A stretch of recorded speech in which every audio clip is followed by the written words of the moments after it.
major things going down in Cleveland with the rookies in town.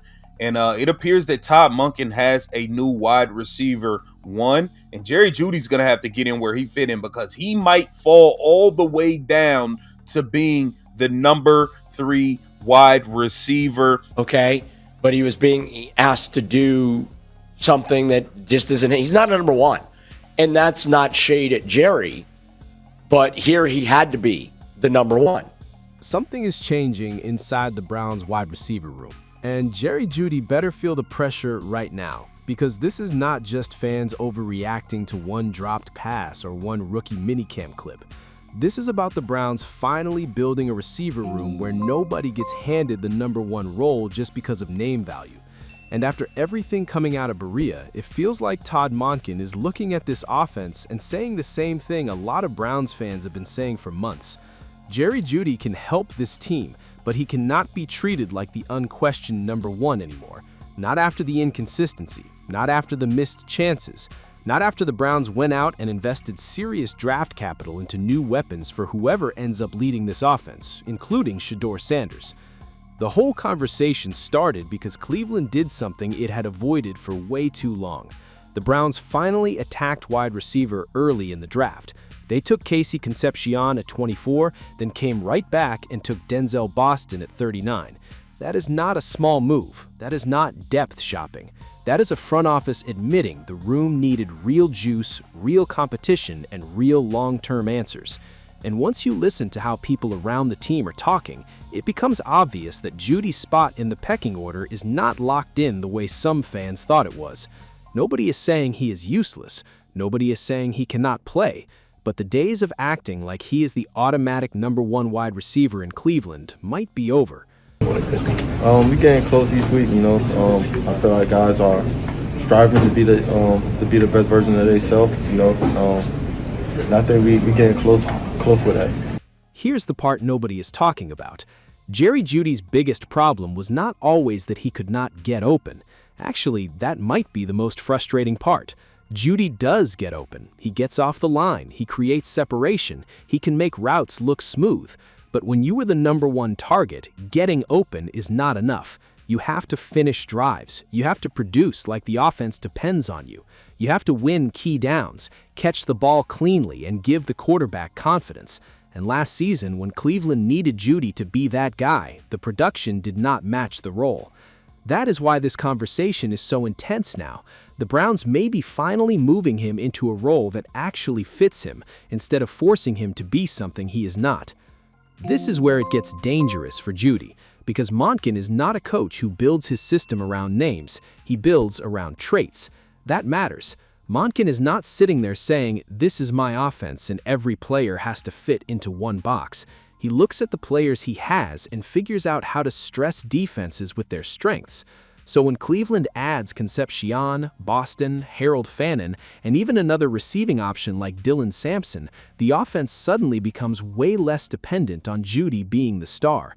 That is great for the Browns, but it is also a warning shot to every veteran in that room. If a rookie fits the vision better, that rookie is going to play. How much will these picks help Shedeur?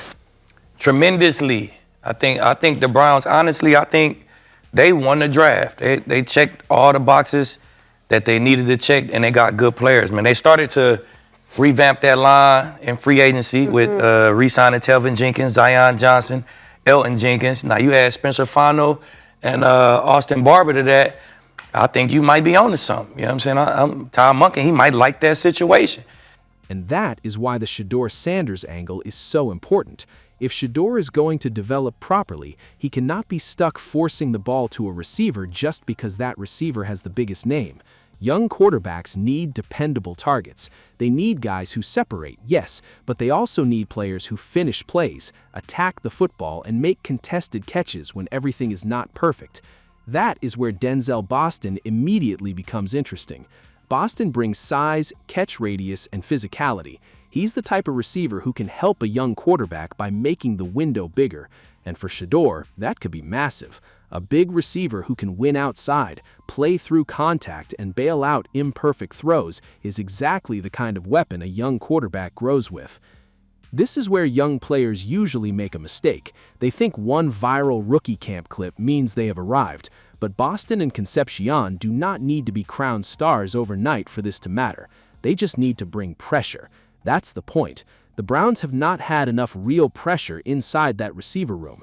Too many times roles felt decided before production justified them. Now that changes. Concepcion walks in with explosive ability and versatility. Boston walks in with size and catch radius. Fannin gives Monken another matchup piece. Sampson brings receiving value out of the backfield. Suddenly, Jeudy is not carrying the whole projection of the passing game anymore. He's competing inside a room that finally has options. I hate to be the one to have to tell them this, but Jerry Jeudy, you, my friend, are not a number one receiver. I think that you have the talent to be a number one receiver, but you, my friend, due to lack of consistency, drop ball, you're not a number one. So I understand that you can have a spirited conversation with your quarterback. I understand that something didn't go right, the connection between you and Shedeur. And honestly, that might be the best thing that could happen to Jeudy, because maybe Jeudy was never supposed to be the true number one in the first place. Maybe the problem was the Browns kept judging him through the wrong lens. If you look at him as the guy who has to dominate defenses every week, then yes, the frustration is obvious. But if you look at him as a dangerous number two, a movable route runner, or a piece defenses cannot over-focus on, suddenly the picture changes. That is why some people around Cleveland are actually excited about him now. Not because he suddenly became a superstar, but because the offense may no longer need him to pretend to be one. Here's the part nobody is talking about. Having a bunch of number two receivers is not automatically a bad thing if your coordinator knows how to use them. Fans love the idea of having one alpha wide receiver who dominates everything, but the modern NFL is not always that simple. If you have 3 or 4 guys who can move around, win in different ways, and create matchup problems, defenses still have a nightmare on their hands. The key is whether the quarterback play is competent and whether the play caller can put everybody in position. That is where Monken becomes the center of this whole thing. If he gets this right, the Browns do not need one receiver to save them. They can attack defenses with waves of different looks. I actually got, kind of like story. So whenever I had entered the transfer portal, after my sophomore season, I had actually went down to Colorado and and met Shedeur. He's a great guy, a great leader. Casey Concepcion might be the most natural candidate to become the top option early. He brings the explosive element Cleveland has needed badly. He can be moved around, schemed into space, and does not have to win like a traditional outside number one to become the offense's most dangerous weapon. And if Shedeur gets meaningful reps, that kind of receiver becomes a young quarterback's best friend. Quick throws, spacing concepts, motion looks, screens, all of that helps Shedeur get into rhythm without forcing him to play hero ball every snap. Denzel Boston brings the other side of the equation: size, physicality, and the ability to change the math near the sideline and in the red zone.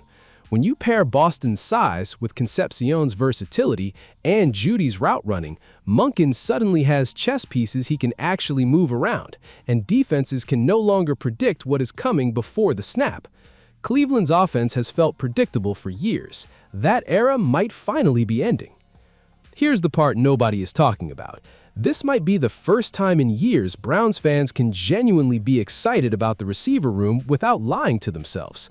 Concepcion gives you burst, Boston gives you size, Jeudy gives you separation, Fannin gives you matchup problems. That is a real formula, not just one famous name and a prayer.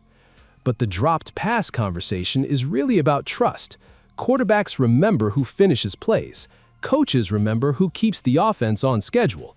And nobody gets protected forever in a room with real competition.